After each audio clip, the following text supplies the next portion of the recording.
So there's an example of a natural knot being formed on the bark where a branch has been snapped off from this tree.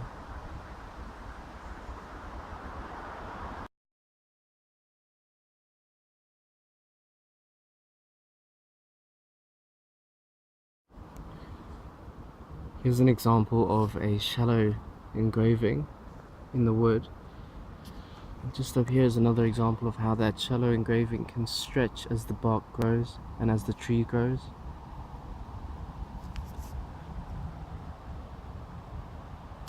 So because it's a shallow engraving, it stretches and it isn't very deep, but you can see where it's beginning to heal.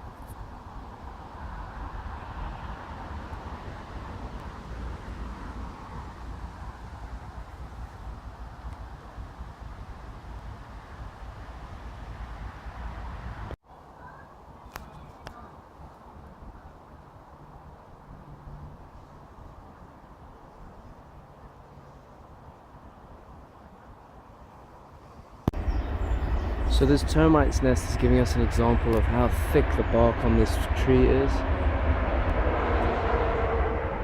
and how thick the bark is depends on how deep the engraving needs to be in order to get a nice finish once the tree is chopped down and ready for being made into furniture and other items. So we can see from this termite's nest how thick the branch, the bark can grow.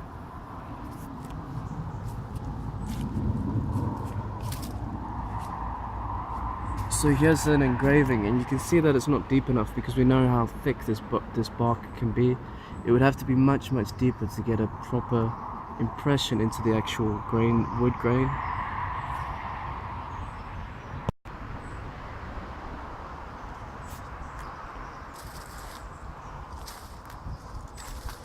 So we can see here where a engraving is. This tree has now died and is no longer growing. So if we were to then chop this tree down and use it and plank it and make furniture from that, then we would be able to see the engraving on the inside in the grains.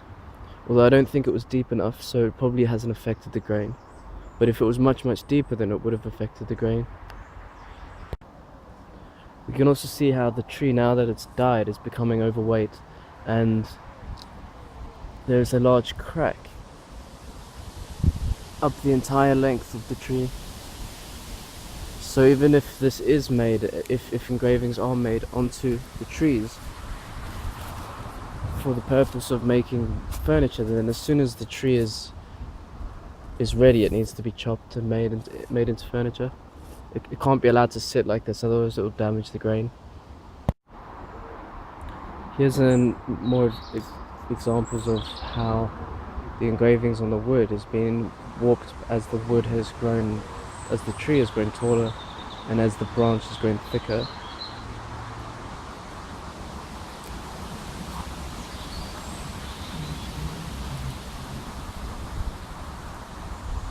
So this has stretched outwards, and it was obviously thin, similar to this, but as the tree has grown larger, it's stretched outwards.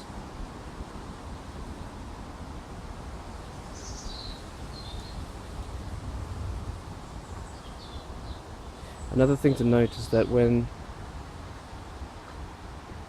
carving the shapes, you need to take into account that the tree is not growing in a square, it's growing in a round shape, in a curved angle. So whatever you engrave and draw on the tree is going to stretch outwards and upwards and downwards and side to side, because it's stretching as the tree is growing larger and taller.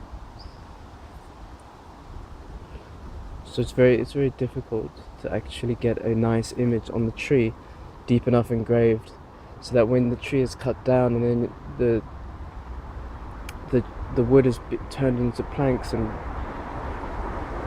it'll be on the inside that the image will be shown. So it's carved from this side, but the image will be on the inside as the wood as the wood grows.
Find a suitable tree and begin the engraving.